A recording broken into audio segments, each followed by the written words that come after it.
अस्सलाम वालेकुम महमूद। आपको आवाज़ आ रही है?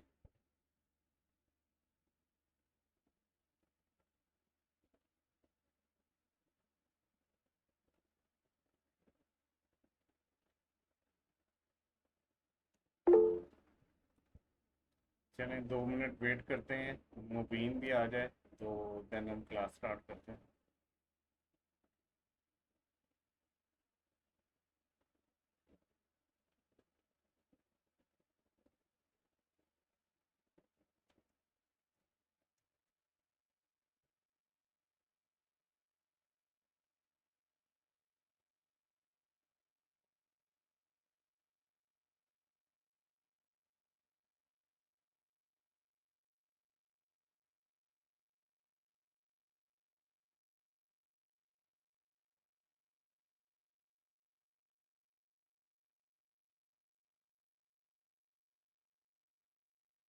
चलें हम स्टार्ट करते हैं। कल हम अपने इस कैपिटल गेन वाले चैप्टर को कंक्लूड करने जा रहे थे, तो उसमें एक टॉपिक था कि डिडक्शन कैसे होती है holding of taxes on sale of shares के ऊपर।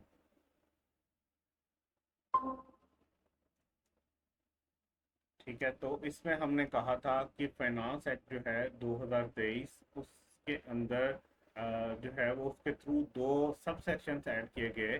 सेक्शन 6 और सेक्शन 6 से लेके सॉरी सब सेक्शन ऐड किए, सेक्शन सब सेक्शन 6 से लेके 10 तक, सेक्शन 37 के अंदर, जो कि हमें ये बताते हैं कि डिडक्शन ऑफ टैक्स कैसे होनी है on sale of shares transaction के ऊपर, अदर देन ऑन सिक्योरिटीज। ठीक है, तो सिक्योरिटीज का आपको पता है कि सिक्योरिटीज कौन सी होती हैं? जो पब्लिक कंपनी के शेयर्स होते हैं, उनके अलावा अगर कोई शेयर्स हैं, उनके ट्रांसफर के ऊपर आपने टैक्स की विद होल्डिंग कैसे करनी है वो हमें यहाँ पे पता चलेगा। सबसे पहला पॉइंट हम ये कह रहा था कि the person acquiring a capital asset, कोई भी बंदा जो कैपिटल एसेट, और कैपिटल एसेट से मुराद क्या है यहाँ पे हमने बात कर ली है, सेल ऑफ शेयर्स ट्रांजैक्शन की बात हो रही है, तो कैपिटल एसेट्स का मतलब क्या है? शेयर्स हैं। और ये शेयर्स कौन से हैं? Other than public company shares, या सिक्योरिटीज वाली डेफिनेशन में जो शेयर्स आ रहे हैं उनके अलावा जो भी शेयर्स हैं उनकी बात हो रही है।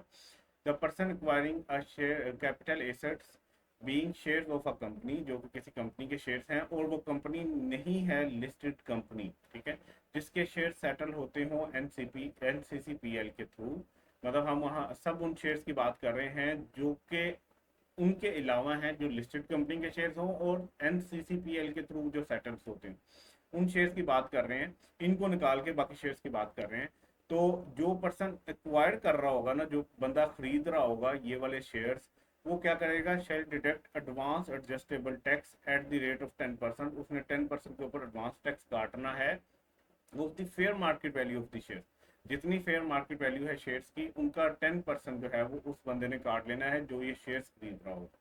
ठीक है, और ये कब उसने काटना है? At the time of payment और at the time of registration of shares by SECP, या स्टेट बैंक के साथ जब आपके ट्रांसफर ऑफ शेयर रजिस्टर हो रहा हो उस टाइम, या जब आप पेमेंट कर रहे हो शेयर्स की, जो भी उनमें से पहले होगा, earlier of time of payment, ठीक है, या time of registration of shares with SCCP या स्टेट बैंक ऑफ पाकिस्तान। तो जो भी अर्लियर है उस टाइम आपने क्या करना है? आपने टैक्स काट लेना है 10% के हिसाब से फेयर मार्केट वैल्यू का। ठीक है, और इस जो है ना प्रोविजन, इसके रिजल्ट में क्या होगा? As result of the above provision, reduction of tax will be required where shares have been registered even if the actual payments against the shares has not been made। तो क्योंकि हमने यहाँ पे earlier रखा था कि चाहे जब वो रजिस्ट्रेशन हो रही हो एससीसीपी के साथ या स्टेट बैंक के साथ, वो टाइम पहले हो या पेमेंट का टाइम पहले हो, आपने 10% काट लेना है। तो कहते हैं इसके अंदर रिजल्ट में क्या होगा कि हो सकता है कि अभी एक्चुअल पेमेंट ना हुई हो, लेकिन रजिस्ट्रेशन के टाइम आपने वो टैक्स काट लेना है। The tax so deducted shall be paid to commissioner by the way of credit to federal government. ठीक है, with in 15 days of payment. आपने अब वो जो टैक्स काटा था वो with in 15 days of payment जो है वो आपने पे कर देना है, टैक्स काटा हुआ किसको? कमिश्नर को, जो कि एफबीआर का कमिश्नर होगा। जो कमिश्नर अल्टीमेटली गवर्नमेंट के बिहाफ पे बैठा होता है, तो वो फेडरल गवर्नमेंट के पास आपका टैक्स पहुंच जाएगा। The fair market value of share shall be determine without deduction of liabilities. ठीक है, तो कहता है ये जो मार्केट वैल्यू आपने यहाँ पे निकाली थी, जिसका आपने 10% जो है वो एज एडवांस टैक्स काट लिया था, ये फेयर मार्केट वैल्यू आपने डिटरमिन कैसे की होगी, इसके बारे में एक रूल है 19H, उसके मुताबिक आपने फेयर मार्केट वैल्यू कैलकुलेट करनी है, जो कि कहता है कि आपने डिडक्ट नहीं करनी लाइबिलिटीज। ठीक है, तो बस आपने ये सिंपल इस लाइन को इतना रख लेना है। मैंने आपको कहा था अगर आपने ये रूल पढ़ने हो तो इनकम टैक्स रूल 2002 जो है वो आपको गूगल के ऊपर सर्च करोगे तो मिल जाएंगे, उसके अंदर जाकर रूल 19H पढ़ लेना, अदरवाइज पढ़ने की जरूरत नहीं है। यहाँ पे बस आपने इतना याद करना है कि फेयर मार्केट वैल्यू कैसे कैलकुलेट होती है या डिटरमिन होती है, वो होती है विदाउट डिडक्शन ऑफ लायबिलिटीज, जैसा कि लिखा गया है रूल 19H में। अच्छा, उसके बाद स्टेट बैंक को भी इंस्ट्रक्शन दी गई है यहाँ पे। State bank of Pakistan must not permit the transfer और registration of reputable shares unless the seller provided a prescribed certificate from the commissioner confirming that the tax liability has been discharged। कहता है state bank ने क्या करना है, state, ये तो ऊपर वाला तो था ना कि जो अक्वायर कर रहा था उसने क्या क्या करना है। अब स्टेट बैंक के लिए क्या यहाँ पे गाइडेंस दी गई है इस सेक्शन के अंदर, वो कहता है कि स्टेट बैंक तब तक इजाज़त ना दे कि ट्रांसफ़र की रजिस्ट्रेशन हो सके, जब तक कि वो बंदा जिसने इनकम टैक्स जो है वो काट के जमा करवाना था, वो एक सर्टिफिकेट ना ले आए कमिश्नर से, जो कि ये सर्टिफिकेट बता रहा हो कि इसने टैक्स काट के जमा करवा दिया है। ठीक है, मतलब आपने अगर स्टेट बैंक को कहना है कि ये ट्रांसफ़र जो है मेरा उसको रजिस्टर कर दो, तो वो तब तक नहीं करेगा जब तक आप उसको कोई प्रूफ नहीं दोगे कि मैंने जो टैक्स काटना था इन सेक्शंस के मुताबिक, वो मैंने टैक्स 10% के हिसाब से फेयर मार्केट वैल्यू के ऊपर काट लिया है और मैंने जाके जमा भी करवा दिया with in 15 days of payment.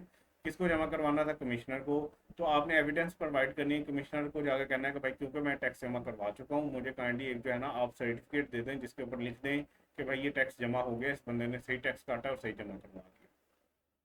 अब आ गया अब दोबारा उस पर्सन की बात हो रही है जिसने एक्वायर किए shares. The person acquiring the shares में सिक सर्टिफिकेट ऑफ एग्जाम्पशन, वो एग्जाम्पशन का सर्टिफिकेट भी मांग सकता है। एग्जाम्पशन का मतलब क्या है कि आप टैक्स से माफ़ी भी मांग सकते हो और रिड्यूस रेट सर्टिफिकेट भी मांग सकता है कि यार ये 10% के अलावा कोई कम परसेंटेज के ऊपर टैक्स होना चाहिए।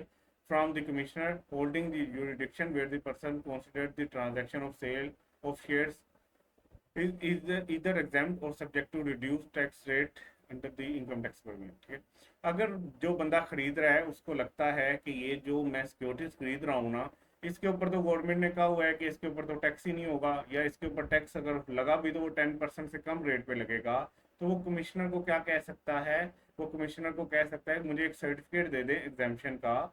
ठीक है, जिसके ऊपर आप लिख दें कि इन शेयर्स के ऊपर तो टैक्स कटना ही नहीं था, या इन शेयर्स के ऊपर टैक्स जो था वो कम रेट के साथ कटना था।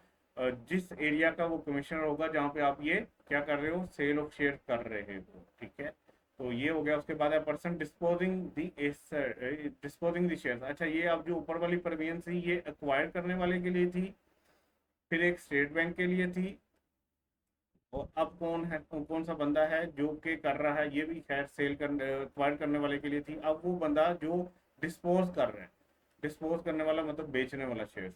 A person disposing the shares is required with in 30 days, उसने 30 दिन के अंदर बताना है, फर्निश करनी है कमिश्नर को holding jurisdiction over the case information और डॉक्यूमेंट्स इन स्टेटमेंट एज में बी प्रिस्क्राइब। ठीक है, गवर्नमेंट कुछ भी बता सकती है कि भाई जो बेच रहा होगा ना शेयर, उसने कुछ खास इन्फॉर्मेशन कमिश्नर को देनी है, तो जो भी इंफॉर्मेशन देनी है या डॉक्यूमेंट्स देने हैं वो कमिश्नर को 30 दिन के अंदर प्रोवाइड कर देगा। कौन, जो डिस्पोज कर रहा है शेयर्स को, पर्सन डिस्पोजिंग शेयर्स। ठीक है, however commissioner can call for the said information or documents within less than 30 days by notice in writing if necessary। ठीक है, अगर कमिश्नर को लगता है कि 30 दिन से पहले पहले उसने कोई इन्फॉर्मेशन या डॉक्यूमेंट्स मंगवाने हैं तो वो खुद भी उसको नोटिस दे के वो इन्फॉर्मेशन मंगवा सकता है। Moreover, provisions has been inserted in section 37A of shares of listed companies not traded on registered stock exchange and not settled through NCCPL from amendment of the section 37A।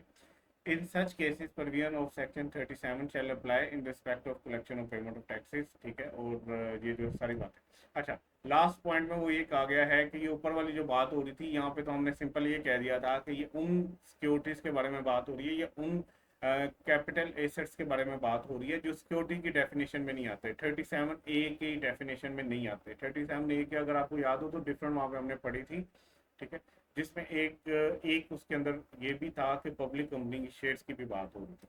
अच्छा, ये सारी उसके बारे में बात नीचे उसने कहा कि ये तो इसका मतलब ये है कि ऊपर वाले सारे पॉइंट्स जो है ना वो बात कर रहे हैं उन सारे शेयर्स के बारे में जो कि लिस्टेड कंपनी के शेयर्स नहीं है और जो सेटल नहीं होते एनसीसीपीएल के थ्रू। लेकिन ऐसा भी तो हो सकता है कि लिस्टेड कंपनी के शेयर्स ही हों, ठीक है, लेकिन वो भी ट्रेड ना हुए हों स्टॉक एक्सचेंज के ऊपर और सेटल भी ना हुए हों एनसीसीपीएल के ऊपर। मतलब ऊपर वाले सारे पॉइंट्स बात कर रहे थे कि लिस्टेड कंपनी के शेयर्स नहीं है, वो प्राइवेट कंपनी के शेयर्स हैं और वो सेटल ही नहीं होते एनसीसीपीएल के थ्रू और वो स्टॉक एक्सचेंज के ऊपर भी लिस्टेड नहीं होते, ट्रेड नहीं होते। ले लास्ट पॉइंट में वो कह रहा है कि कुछ ऐसे शेयर्स भी होते हैं लिस्टेड कंपनी के, अब वो लिस्टेड कंपनी के शेयर्स की बात कर रहा है, जो हो सकता है कि ट्रेड ना हुए हो स्टॉक एक्सचेंज के ऊपर और उनकी सेटलमेंट भी ना हुई हो एनसीसीपीएल के ऊपर, तो ये ऊपर वाली सारी बातें इन पे भी अप्लाई होंगी, ठीक है। तो ये सिंपल आपको याद करने के हिसाब से जो है ना आपने इसको पढ़ना है, इसको अच्छे से याद कर लीजिएगा, ये काफ़ी है आप लोगों के लिए। अब इस चैप्टर में कोई क्वेश्चन है तो पूछ लें, फिर हम मूव करते हैं नेक्स्ट चैप्टर की तरफ।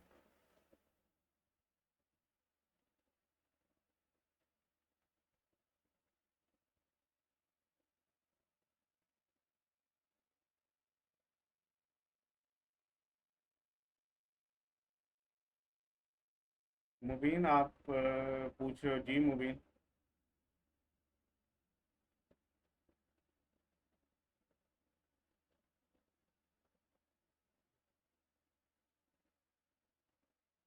यार इसकी प्रैक्टिस एग्जाम्पल करनी है आपने,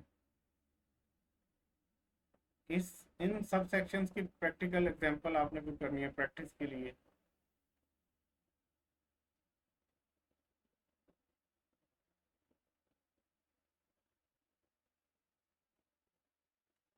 यार फुल चैप्टर की जो है ना वो कोई क्वेश्चन हम कर लेंगे, कोई मसला नहीं है। आप लोगों को मैंने वहाँ पे अपने नोट्स में ना पास पेपर दिए हैं, ठीक है, आपको मैं थोड़ा सा टाइम दे रहा हूँ, एक आधे दिन आप लोग उन पास पेपर्स के क्वेश्चन को करो, बुक के जो क्वेश्चन है या एग्जाम्पल बुक में है उनको करो, और जो प्रैक्टिस किट के क्वेश्चन है उनको करो। उसके बाद आप लोग मुझे आइडेंटिफाई करना कि सर ये एक दो क्वेश्चंस हैं ये काइंडली करवा दें, तो उनको हम कर लेंगे, ठीक है, ताकि आप लोग एक दफ़ा खुद अपने हाथ से पहले चीज़ गुजार लो, उसके बाद हम डिस्कस करें।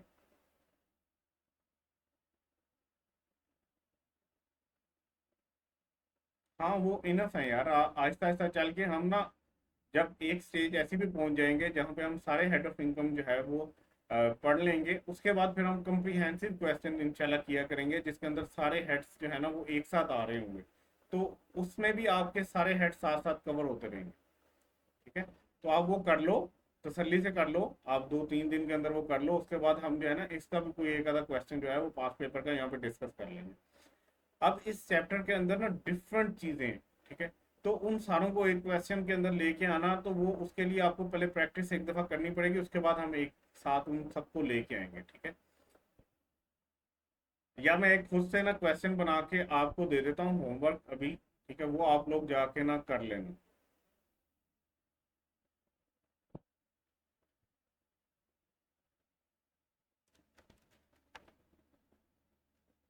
ठीक है, मुझे कोई ना ब्लैंक पेज, यहाँ पे एक क्वेश्चन बना लेते हैं, ठीक है, ये मैं अभी बना रहा हूँ अपने पास से बना रहा हूँ, लेकिन आप लोग इसको कर लेना। एक है मिस्टर नासिर, ठीक है, ये मिस्टर नासिर जो है, ये भाई साहब ने ना क्या किया है कि इसने एक प्राइवेट कंपनी के शेयर्स बेचे हैं। ये आप साथ साथ लिखते रहना जैसे जैसे मैं करूँ, क्योंकि मैं सारी डिस्क्रिप्शन नहीं लिखूंगा, तो आप लोगों ने साथ साथ लिखते रहना। जी मानू, आई थिंक हमारे 5 चैप्टर्स तो नहीं हुए, 4 चैप्टर्स हुए शायद।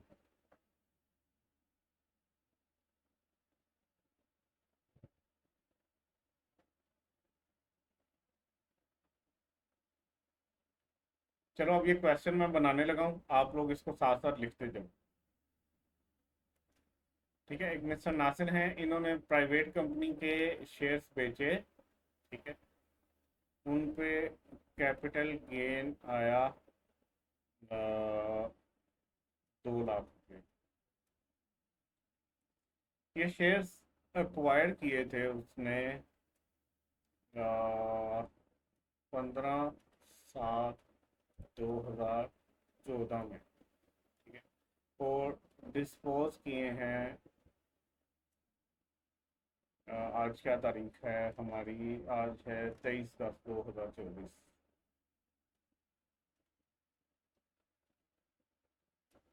अब ये प्राइवेट कंपनी के शेयर्स हैं। फिर उसके बाद शेयर्स हैं अनलिस्टेड कंपनी के। ये उसने बेचे और इसके ऊपर उसको गेन आया 5 लाख का। ठीक है, और ये उसने एक्वायर किए थे 20/8/2019 में, और डिस्पोज किए हैं उसने 23/10/2024। अच्छा, फिर उसके पास लिस्टेड कंपनी के शेयर्स हैं, इनके ऊपर कैपिटल गेन है। अब मैं इसकी कॉस्ट या इसकी जो कंसिडरेशन है वो नहीं बता रहा, मैं सिंपल आपको स्ट्रेट फॉरवर्ड कैपिटल गेन की बात बता। इसमें इसको कैपिटल गेन आया 3 लाख का। ये इसने एक्वायर किए थे 2 तारीख को, और मंथ था 2 तारीख का, दूसरा मंथ था फरवरी का, और साल था 2021। और ये भी इसने कब बेचे, 23/10/2024। ठीक है, फिर इसने एक और लिस्टेड कंपनी के शेयर्स बेचे,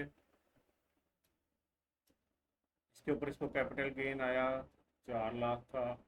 ये इसने कब खरीदे थे, 16/5/2005 में, और इसने बेचा है 23/10/2024। अच्छा, फिर इसने जो है ना वो एक एंटीक बेचा,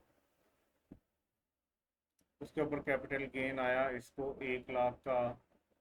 ठीक है, इसको छोड़ देते हैं, ये जब भी इसने खरीदा जब भी बेचा। अच्छा, उसके बाद इसने एक पेंटिंग बेची, उस पे इसको लॉस आ गया 50,000, तो छोड़ देते हैं।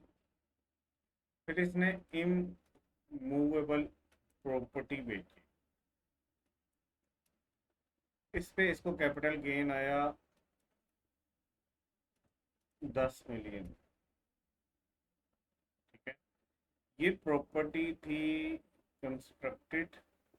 ठीक है, और ये इसने जो है वो खरीदी थी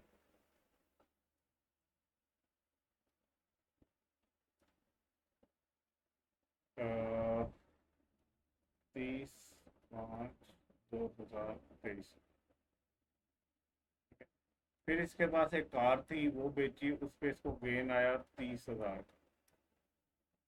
ठीक है, सो आपने टैक्स ईयर 2025 की कंपटीशन करके इसकी टैक्स लाइबिलिटी निकाल दी। समझ आ गई क्वेश्चन, इसमें कोई क्वेश्चन है तो पूछ लें। मुबीन बिल्कुल पर्सनल एसेट होती है, पर्सनल कार यूज़ में होती है, लेकिन एग्जामिनर आपको कंफ्यूज करने के लिए डाल सकता है ना, वो तो आपने उसको बताना है कि भाई इसमें इसका कैपिटल गेन टैक्स नहीं होता। तो क्वेश्चन में तो वो डाल सकता है कोई भी क्वेश्चन के अंदर आइटम, वो तो आपने उसको बताना है। वो आप उसको ये थोड़ा कहोगे कि यार ये तो कैपिटल एसेट की डेफिनेशन में नहीं आता, तो क्वेश्चन में ना लिखो इसको।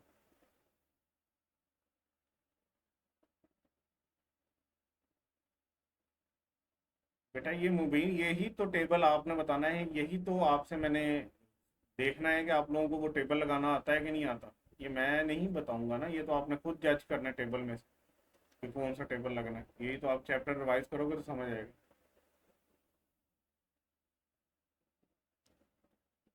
कॉम्प्रिहेंसिव तो नहीं कह सकते, लेकिन मैंने एक किस्म का पूरा चैप्टर कवर करने की कोशिश की।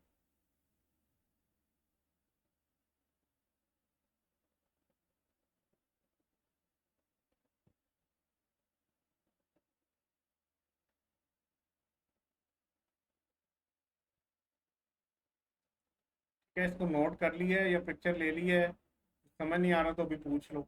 ये ना हो कि अभी आप पिक्चर ले लो, बाद में आपको समझ ही ना आ रहा हो जब आप सॉल्व करने लगो।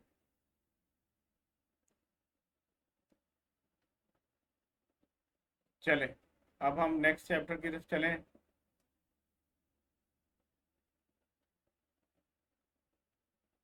ठीक है मुबीन।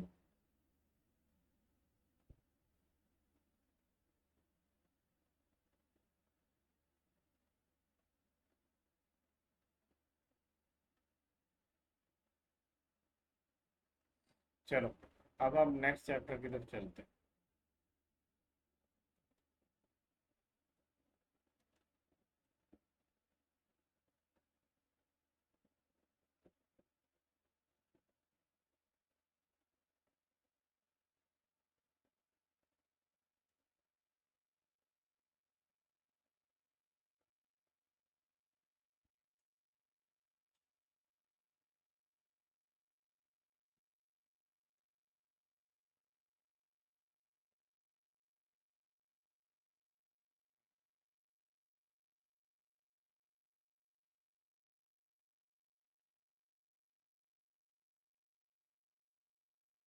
तो हम आज जो चैप्टर करने जा रहे हैं वो बेसिकली है चैप्टर 6, और ये है टैक्स क्रेडिट्स। अच्छा, पहले तो मुझे ये बताओ कि, हाँ जी, मुबीन।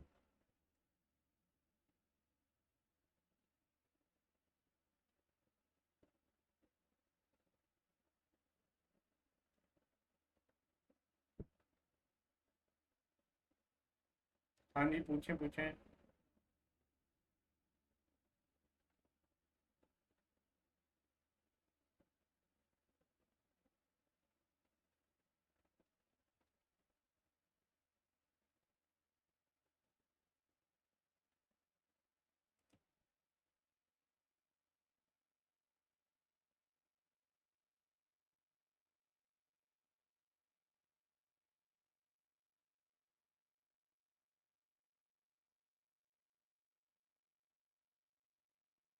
व्हाट्सएप किए?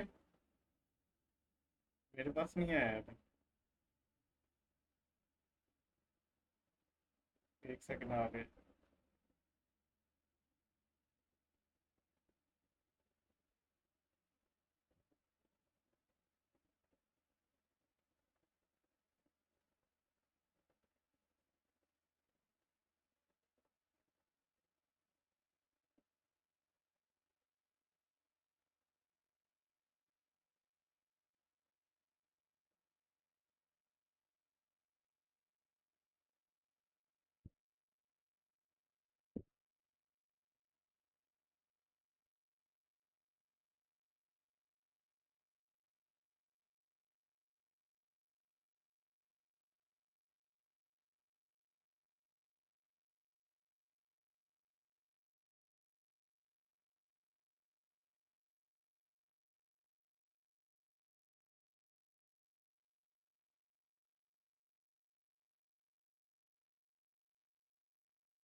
आप कह रहे हैं इस पे 12.5% लगना है? ये क्वेश्चन है?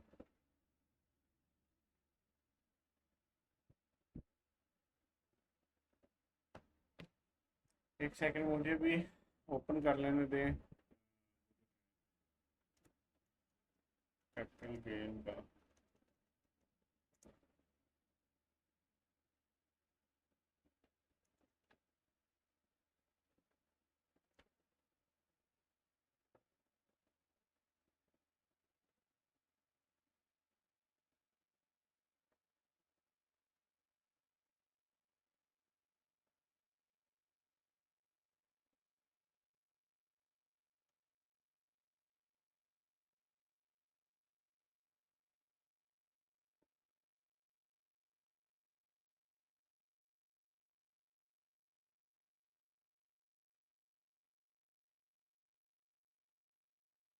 यार मुबीन, ये उसने कंस्ट्रक्टेड प्रॉपर्टी बेची है। कंस्ट्रक्टेड प्रॉपर्टी के ऊपर तो 10% ही लगता है ना, 12.5% तो ओपन प्लॉट पे लगता है।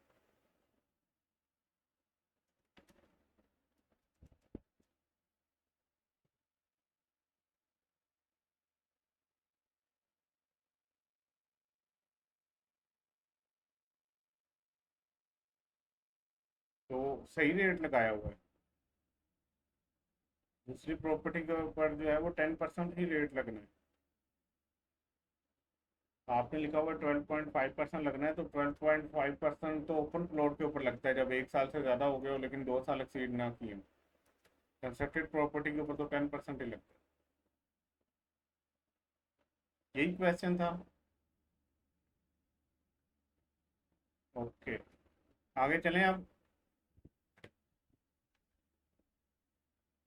चलो, सो हम करने लगे हैं अपना चैप्टर 6। तो मुझे पहले तो आपको याद हो कि हमने जब चैप्टर 4 किया था, तो हमने एक जो है ना वो पूरा एनटीआर का ना एक फॉर्मेट डिस्कस किया था। मतलब हम कहते थे कि डिफरेंट हेड्स ऑफ इनकम होते हैं, income from salary, income from capital gain, income from property, income from business. ठीक है, इन सबको ऐड जब हम करते हैं तो हमारे पास क्या आ जाती है, टोटल इनकम। ठीक है, टोटल इनकम में से लेस हम कर देते थे डिडक्टेबल अलाउंसेस। ठीक है, जो कि हमने वहां तक सिर्फ ज़कात पढ़ा था, वैसे और भी दो पढ़े थे, बट ज़कात हमने कहा था इंडिविजुअल के केस में ज़कात होती है। ठीक है, फिर डब्ल्यू एफ पी होता है, WPPF भी होता है। ठीक है, वो भी हमने किया था, लेकिन इंडिविजुअल के लिए ज़कात होती है, वो WPPF वगैरह वाला कंपनी के ऊपर अप्लाई होता है, तो कंपनी वाला जो वर्किंग है वो हमारे सिलेबस में है नहीं। ठीक है, तो हम हर दफ़ा यहाँ पे डिडक्टेबल अलाउंस की जगह ज़कात लिखते आते थे। इसको जब हम लेस करते थे तो हमारे पास आ जाती है टैक्सेबल इनकम। ठीक है, इसके ऊपर हम रेट अप्लाई कर देते थे। रेट अप्लाई करने के बाद हमारे पास आ जाती थी टैक्स लाइबिलिटी, और इसमें से हम लेस कर देते थे टैक्स क्रेडिट्स को, तो आपके पास टैक्स पेएबल आ जाता। हुआ क्या, for example, income from salary 100 थी, इनकम फ्रॉम कैपिटल गेन 100 था, इनकम फ्रॉम प्रॉपर्टी 100 थी, इनकम फ्रॉम बिजनेस 100 था, तो इसने टोटल इनकम कमाई 400 की। अभी हम सिंपल रख रहे हैं इसको। इसमें से उसने ज़कात दी 50 की, तो इसके पास टैक्सेबल इनकम आ गई 350 की। इसके ऊपर से कि कोई भी रेट लग गया, से हम कहते हैं 10% रेट लगा इसके ऊपर, तो 35 रुपये आ गया। ठीक है, ये डिडक्टेबल अलाउंस क्या था? डिडक्टेबल अलाउंस ये था कि आपको अलाउंस है, आपको इजाज़त है कि आप अपनी इनकम में से कुछ जो है ना चीज़ों को लेस कर दो, उनको डिडक्ट कर दो, जिसको हम डिडक्टेबल अलाउंस कहते हैं। ठीक है, वो हम यहाँ पे लेस कर देते, तो फिर हमारे पास आती थी टैक्सेबल इनकम, वो इनकम जिसके ऊपर हम टैक्स लगा सकते हैं। ठीक है, और उसके ऊपर हम टैक्स लगाते भी थे रेट के साथ से। लगाने के बाद हमारे पास एक टैक्स की अमाउंट आ जाती थी कि इतना टैक्स आपने पे करना है, बट हमें गवर्नमेंट कहती थी कि आपको हम कुछ थोड़ा सा क्रेडिट देंगे, आपने कुछ अच्छे काम किए हैं जिसके ऊपर हम आपको टैक्स में कुछ डिस्काउंट देंगे, आपको कुछ फेवर देंगे, तो आप टैक्स में से वो टैक्स क्रेडिट लेस कर देते थे। से इस केस में हम कहें कि 15 रुपये का इसके बाद टैक्स क्रेडिट था, तो 35 में से 15 निकालोगे तो इसमें टैक्स कितना पे करना है, 20। ये चीज़ आपको सारी क्लियर है? तो फिर हम आगे चलते हैं। मनूर, आपने ये वाला एरिया सारा कवर कर लिया था? मुबीन, आप भी बताना कि ये सारी जो मैंने अभी बातें की हैं, बड़ी बेसिक लेवल की बातें कर दी हैं, ये आपको समझ आई है? और इसमें दो चीज़ों का जिक्र हुआ है, एक है डिडक्टेबल अलाउंस का और एक है टैक्स क्रेडिट का। डिडक्टेबल अलाउंस की जगह अलग है, टैक्स क्रेडिट की जगह अलग है, तो आपको ये याद रखना है। डिडक्टेबल अलाउंस कहाँ से जाके डिडक्ट होता है? टोटल इनकम में से जाके डिडक्ट होता है। ठीक है, और फिर आपको रिजल्ट में क्या मिलती है? टैक्सेबल इनकम मिलती है, वो इनकम जो टैक्स के लगाने के लिए अब जो है वो दस्तयाब है, टैक्सेबल है, जिसके ऊपर टैक्स लगाया जा सकता है।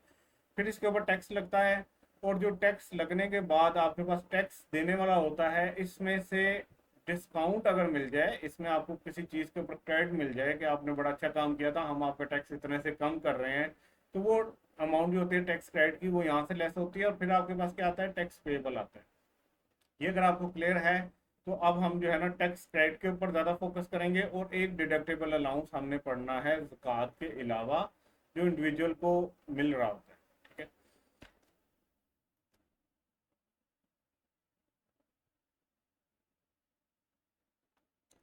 ठीक है, तो एक डिडक्टेबल अलाउंस होता है बच्चों, जिसको हम कहते हैं कि अगर कोई बंदा एजुकेशन के ऊपर खर्चा कर रहा हो, तो अच्छी बात कर रहा है ना, वो अच्छा काम कर रहा है, वो अपने बच्चों को पढ़ा रहा है, अपने बच्चों के एजुकेशन के ऊपर खर्चा कर रहा है, तो उसको कुछ फ़ायदा मिलना चाहिए ना। ठीक है, एक अच्छे काम के लिए आपको कोई रिवॉर्ड मिलना चाहिए, तो आपको रिवॉर्ड एजुकेशनल एक्सपेंसेस के ऊपर किस सूरत में मिलेगा? डिडक्टेबल अलाउंस की सूरत में। अब आपने ये याद रखना है, ये टैक्स क्रेडिट नहीं है, ये क्या है? डिडक्टेबल अलाउंस है। इसको सेक्शन डील करता है 60D। ठीक है, ये अलाउंस कैसे मिलता है, क्या होता है, ये देख लेते हैं। अब हम कहता है एवरी इंडिविजुअल, देखो कंपनी के तो बच्चे नहीं होंगे, ठीक है, एओपी के भी बच्चे नहीं होंगे, तो वो तालीम भी नहीं दिलवाएगा उनको, इंडिविजुअल के बच्चे होते हैं। ठीक है, तो इंडिविजुअल जो है वो अपने बच्चों को तालीम भी दिलवाएगा, तो ये डिडक्टेबल अलाउंस किसको मिलेगा? हर इंडिविजुअल को मिल सकता है।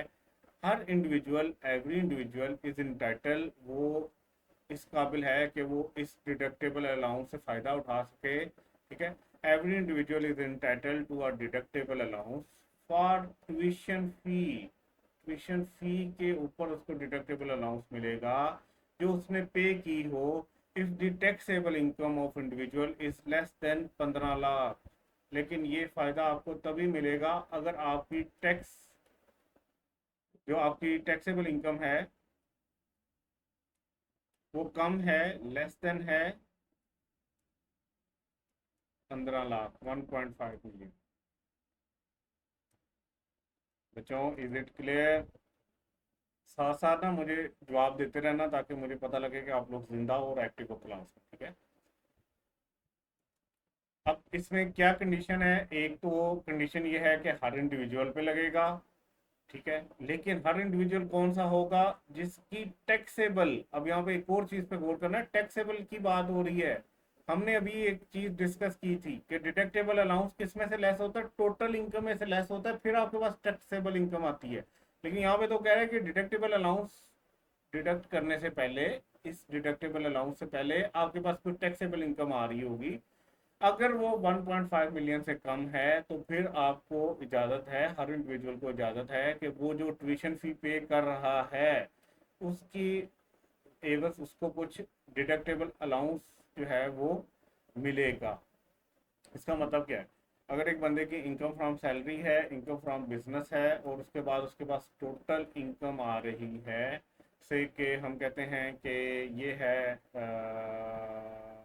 2 लाख इनकम फ्रॉम सैलरी, और ये है 15 लाख। ठीक है, तो टोटल इनकम कितनी आ गई? 17 लाख। ठीक है, इसमें से लेस कर रहे होंगे हम जक़ात।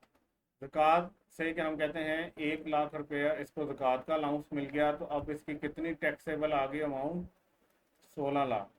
अब इस 16 लाख को आपने देखना है कि अगर तो ये 15 लाख से कम है, तो फिर तो ये इसको मिलेगा डिडक्टेबल अलाउंस, अगर इसने कोई ट्यूशन फी पे की है, और अगर ये इससे ज़्यादा है तो फिर नहीं मिलेगा। ठीक है बच्चों, तो ये इसके बारे में कहानी थी कि ये किसको मिलना है और किन कंडीशंस के ऊपर मिलना है। अच्छा, अब ये मिलेगा कैसे? ये मिलेगा आपको, allowance allowed shall be lower of, ये कम वैल्यू पे मिलेगा। किन का लोअर ऑफ है? Number one, 5% of total tuition fee paid by the individual in the year, जो उसने पे की है, पेड की बात हो रही है, जो उसने ट्यूशन फी पे की है उसका सिर्फ 5% देखो, और 25% देखो पर्सन की टैक्सेबल इनकम का फॉर द ईयर। इन दोनों में से जो कम है उतने का आपको क्या मिलेगा? आपको मिलेगा डिडक्टेबल अलाउंस। और एक और चीज भी देखनी है आपने, an amount computed by multiplying 60,000 with the number of children of individual. अगर उसके 2 बच्चे हैं तो ये कितना बन गया? 1,20,000। अब आपके पास तीन वैल्यू आ गई। एक आपके पास वैल्यू आ गई कि जो 5% है ऑफ ट्यूशन फी पेड।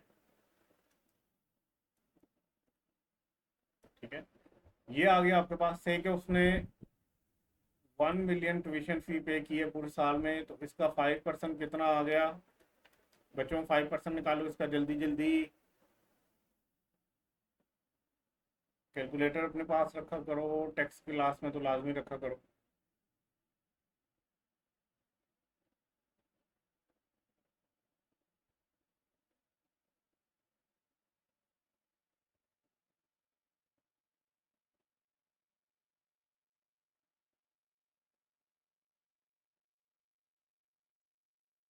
अब उठ के दोनों आप लोग मेरे ख्याल में कैलकुलेटर ढूंढने चले गए होंगे। ठीक है, ये कितना आ गया? 50,000। एक हमने ये वैल्यू देखनी है। फिर हमने एक वैल्यू देखनी है 25% ऑफ टैक्सेबल इनकम।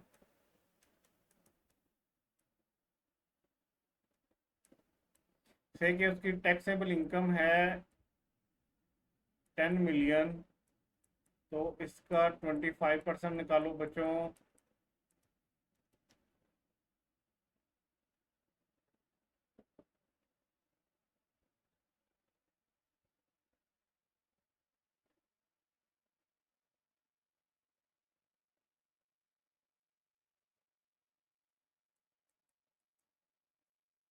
और फिर हमने एक अमाउंट देखनी है कि के जो बच्चे हैं, वो जितने भी बचे हैं उनका नंबर जो है उसको मल्टीप्लाई कर दो 60 के साथ।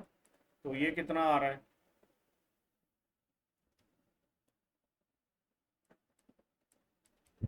इतना आ रहा है। ठीक है, ये इतना आ गया। अब हमने इन तीनों में से लोअर वाली वैल्यू देखनी है। वो लोअर वाली वैल्यू है 50,000। तो हम इसको डिडक्टेबल अलाउंस कितना इसका लेस करेंगे अपनी वर्किंग में से? जो लोअर लोअर है इन तीनों में से वो है 50,000, तो इसको हमने पिक कर लेना।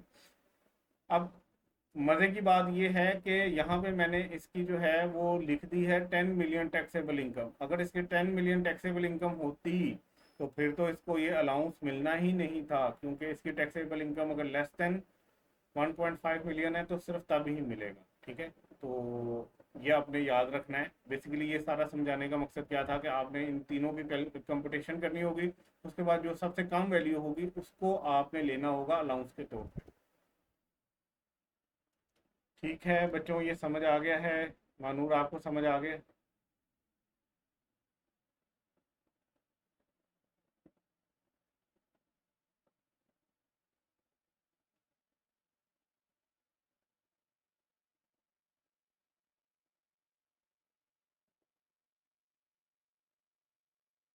हाँ, इस केस में वैसे तो ये इसके ऊपर लगने ही नहीं रहा, इसकी टैक्सेबल इनकम ही ज़्यादा थी।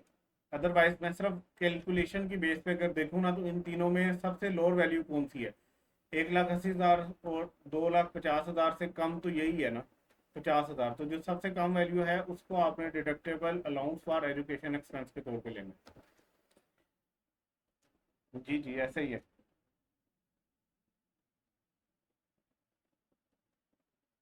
ठीक है, उसके बाद कहता है an allowance which is not able to be deducted shall not be carry forward to a subsequent year. तो कहता है कि देखो, आपके पास जो है वो टैक्सेबल इनकम अगर निकल रही हो, फॉर एग्जांपल 10,000 की, और उसमें से आपने जो डिडक्टेबल अलाउंस लेस करना है, जो ये वाला डिडक्टेबल अलाउंस है, डिडक्टेबल अलाउंस आप लेस कर रहे हो, अगर वो 20,000 हो गया तो आपको इजाज़त नहीं है, ठीक है, कि आप ये जो एक्स्ट्रा 10,000 का आपके पास डिडक्टेबल अलाउंस पड़ा है, ये किसी अगले साल में आप क्या कर सको, एडजस्ट कर सको। जितना इस साल एडजस्ट कर सकते हो कर लो, बट कैरी फॉरवर्ड करने की इजाज़त नहीं है। Allowance shall be allowed to either of the parents. ठीक है, एक होती है माँ, एक होता है बाप। इन दोनों में से किसी एक को ये अलाउंस मिलना है। ठीक है, और मिलेगा कब? जब वो फर्निश करेगा, प्रोवाइड करेगा एनटीएन, ठीक है, नेशनल टैक्स नंबर या नाम ऑफ एजुकेशन इंस्टीट्यूट। आपको बताना पड़ेगा कि किस इंस्टीट्यूट के जो है ना के अंदर आपके बच्चे पढ़ रहे हैं, उसका एनटीएन क्या है या उसका नाम क्या है। तो अगर आप ये बता दोगे और आप ये वाली कंडीशन पूरी कर लोगे कि आपकी जो टैक्सेबल इनकम है वो लेस देन 1.5 मिलियन है, तो फिर आपको इजाज़त है कि आप डिडक्टेबल अलाउंस ले लो।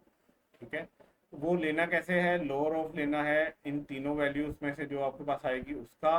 और ये कोई भी ले सकता है, ठीक है, या तो माँ ले सकती है या बाप ले सकती है, ठीक है, ये दोनों नहीं ले सकते।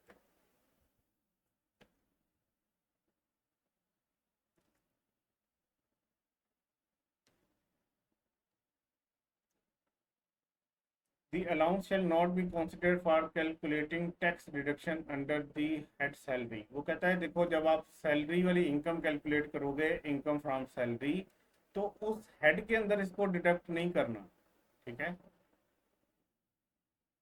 उस हेड के अंदर इसको आपने डिडक्ट नहीं करना, बल्कि ये तो जब सारी इनकम्स निकल आती हैं टोटल इनकम, उसके बाद आप टैक्सेबल इनकम के ऊपर पहुंचने के लिए डिडक्टेबल अलाउंस को लेस कर रहे होते हो, ठीक है। तो ये आपका क्या था, deductible allowance for educational expense. इसमें से कोई क्वेश्चन?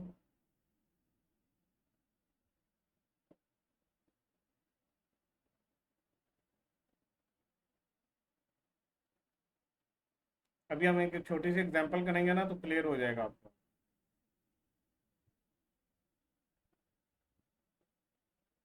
हाँ जी मुबीन, टोटल इनकम। चलें, नेक्स्ट आते हैं, तो अब हम आ जाते हैं अपने क्रेडिट्स की तरफ। ठीक है, तो जब भी क्रेडिट, टैक्स क्रेडिट की बात आए, तो आपने समझना है कि आप जो टैक्स पेएबल, आपका जो टैक्स लायबिलिटी निकल रहा है ना, जो आपने टैक्स कैलकुलेट किया है, उसके ऊपर आपको कोई डिस्काउंट मिलने जा रहा है, ठीक है, आपको कोई क्रेडिट मिलने जा रहा है कि आपने बहुत अच्छा काम किया, आपका टैक्स हम कम करने जा रहे हैं। तो एक टैक्सेबल जो सॉरी टैक्स क्रेडिट है, वो सेक्शन 61 में डील किया जाता है, वो है चैरिटेबल चैरिटेबल डोनेशन, ठीक है। अगर आपने कोई चैरिटी की है, आपने कोई खैरात वगैरह दी है, तो डोनेशन वगैरह पे की है, तो आपको उसको, उसके लिए आपने एक अच्छा काम किया, आपको डिस्काउंट दिया जाएगा टैक्स के ऊपर, ठीक है। अब ये दिया कैसे जाएगा, ये आपने सीखना है। A person shall be entitled to tax credit for a tax year for amount paid for property given as donation। okay? Voluntary contribution की सूरत में या सब्सक्रिप्शन की सूरत में। आप जरा इसको समझिएगा, वो क्या कह रहा है। आपके पास एक बंदा आया है, आप लोग कंसल्टेंट हो टैक्स के, वो आपके पास एक बंदा आया, वो कहता है कि मेरी ना जरा रिटर्न फाइल कर दें।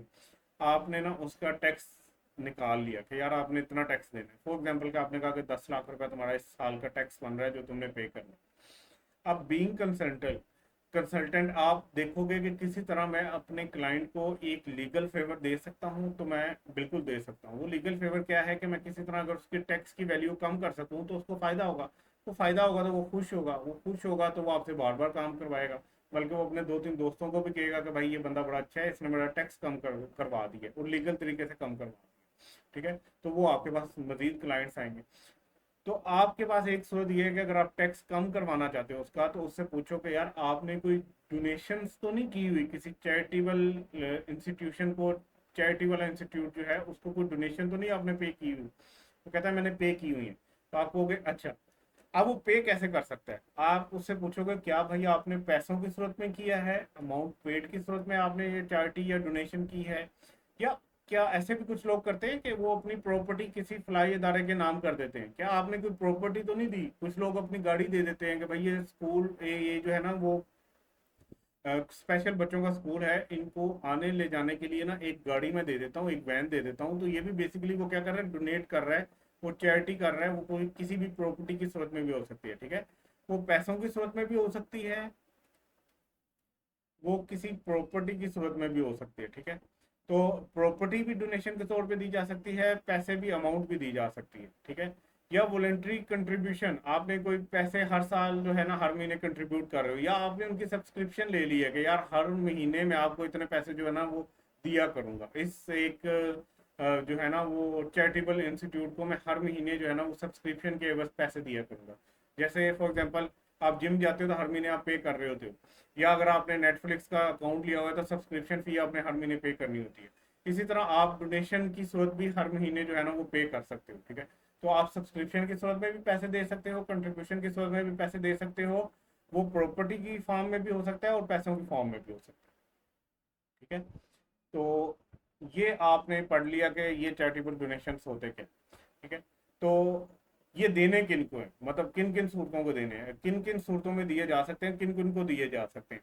एनी बोर्ड ऑफ एजुकेशन, ठीक है, जैसे लाहौर एजुकेशन बोर्ड हो, मुल्तान एजुकेशन बोर्ड हो, आप उनको दे सकते हो। एनी यूनिवर्सिटी इन पाकिस्तान, उसको दे सकते हो। लेकिन ये कोई भी बोर्ड या कोई भी यूनिवर्सिटी क्या हो, इस्टेब्लिश की गई हो फेडरल या प्रोविंशियल लॉ के तहत। मानो क्या कह रहे हो आप? नो सर, मैंने अभी पढ़ा है, तो 4 मिनट पहले वाला मैसेज मैंने अभी पढ़ा है, पता नहीं किस बारे में आपने कहा था। ठीक है, तो ये बता दो कि आपने क्यों नो सर कहा था, ताकि आगे फिर चलते हैं। कोई क्वेश्चन तो नहीं है?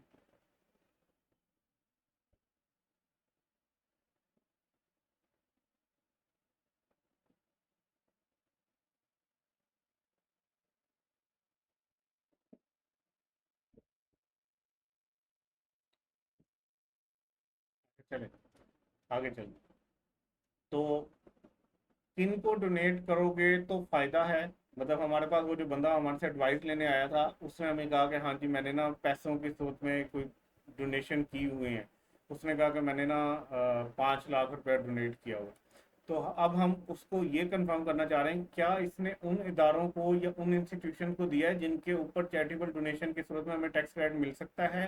तो हमने उनसे पूछेंगे, यार भाई आपने क्या किसी कोई बोर्ड ऑफ एजुकेशन या यूनिवर्सिटी ऑफ पाकिस्तान को तो नहीं दिया जो कि फेडरल या प्रोविंशियल लॉ के अंदर बनी है, या आपने किसी एजुकेशनल इंस्टीट्यूट को दिया हो, हॉस्पिटल को दिया हो, रिलीफ फंड अगर बनाया हो, जैसे फ्लड रिलीफ फंड वगैरह बने थे, उनको दिया हो जो कि एस्टेब्लिश हुआ हो बाय फेडरल, प्रोविंशियल या लोकल गवर्नमेंट की तरफ से। ठीक है, तो इस सूरत में भी जो है ना डोनेशन दी जा सकती है। फिर ऐसा भी हो सकता है कि आपने किसी नॉन प्रॉफिट ऑर्गेनाइजेशन को दिया हो, या any person eligible for tax credit under section, इसके अंदर, अंडर सी के अंदर। ठीक है, अब ये अंडर सी सेक्शन क्या है, ये आप अलग से जो है इनकम टैक्स ऑर्डिनेंस डाउनलोड कर लो, उसके ऊपर आप देख सकते हो। ये कहता क्या है कि एनी नॉन प्रॉफिट ऑर्गेनाइजेशन और any person eligible for tax credit under section this. ठीक है, तो इसको सिंपल अभी इतना रखते हैं, आगे चल के आज टाइम कम है तो इसको मजीद डिस्कस बाद में करेंगे। फिर इसी तरह क्या है कि अगर आपने किसी एंटिटीज ऑर्गेनाइजेशन को या फंड्स को दिया हो जो कि मेंशन किए गए हैं, 13वां स्केजुअल है, ठीक है, ऑर्डिनेंस, इनकम टैक्स ऑर्डिनेंस का, उसमें कुछ लिस्ट दी हुई है, उनको तो नहीं दिया। ठीक है, अब सम अप करते हैं इस सारे को। आपको ना चैरिटी अगर आपने कोई की हुई है या डोनेशन की हुई है, आपको एक टैक्स क्रेडिट मिल सकता है। ठीक है, आपने जो टैक्स पे करना है उसमें आपको डिस्काउंट मिल सकता है। अगर आपने ये चैरिटी की हो पैसों की सूरत में या प्रॉपर्टी की सूरत में, ठीक है, जो डोनेशन के फॉर्म में हो, वॉलंटरी कंट्रीब्यूशन की सूरत में दी हो, या सब्सक्रिप्शन की सूरत में दी हो, किनको दी हो, तो वो ये 4 लिस्ट में बंदे आ रहे हैं, 4 इदारे आ रहे हैं, अगर इसमें से किसी को दिया तो फिर आपको एक टैक्स क्रेडिट मिल सकता है। ठीक है, अब ये टैक्स क्रेडिट मिलेगा कैसे, ये कॉम्प्लिकेटेड है, इसको आज हम नहीं छेड़ते। ठीक है, तो आज यहाँ तक ही अपना लेक्चर रखते हैं, कल इंशाल्लाह इसको मज़ीद डिटेल में डिस्कस करेंगे, क्योंकि मैं आपको ये वाला जो है सेक्शन 61 वाला जो है एक टैक्स क्रेडिट और एक और टैक्स क्रेडिट जो है, इन दोनों को एक साथ पढ़ा के फिर आपको क्वेश्चन करवाऊंगा। उससे पहले क्वेश्चन नहीं हो सकता, आपको समझ आएंगे एक दो टैक्स क्रेडिट्स, तो उसके बाद हम एग्जाम्पल के तौर पे कुछ जो है ना वो क्वेश्चन को अटेम्प्ट कर सकेंगे। चलो इंशाल्लाह कल मिलते हैं। पॉइंट सी, आप कह रहे हो सर पॉइंट सी दोबारा करवा दें। यार ये पॉइंट सी ये है कि देखो, कोई नॉन प्रॉफिट ऑर्गेनाइजेशन हो सकती है या कोई और बंदा एलिजिबल हो सकता है जिसके ऊपर अगर आप जिनको डोनेशन दोगे ना तो आपको टैक्स क्रेडिट मिल सकता है। ठीक है, वो सेक्शन 100 सी है, उसके अंदर लिखा हुआ है कौन से। ठीक है, ये अभी 100 सी वाला सेक्शन और ये 13 स्केजुअल जो है इसको हम नहीं छेड़ रहे। ठीक है, ये आप लोगों ने आज का होमवर्क क्या है कि आपने इनकम टैक्स ऑर्डिनेंस डाउनलोड करना है, ठीक है, गूगल से, और उसमें जाके सेक्शन 100 सी आपने देखना है और 13 स्केजुअल आपने देखना है। ये दो काम आपने आज करना है। ठीक है, तो ये कल इंशाल्लाह मजीद डिटेल में डिस्कस करेंगे, इसको कल कंक्लूड करेंगे ये टैक्स क्रेडिट। ठीक है, इंशाल्लाह कल मिलते हैं, अपना ख्याल रखिएगा, इंशाल्लाह कल यहाँ से कंटिन्यू करें। और आपका टेस्ट होगा चैप्टर 4 और आई थिंक चैप्टर 9 मैंने आपको बताया था, उसकी तैयारी कर लीजिएगा आप लोग। तो वो सैटरडे को इंशाल्लाह हम टेस्ट करेंगे। चलो बच्चों, इंशाल्लाह कल मिलते हैं, अल्लाह हाफिज़।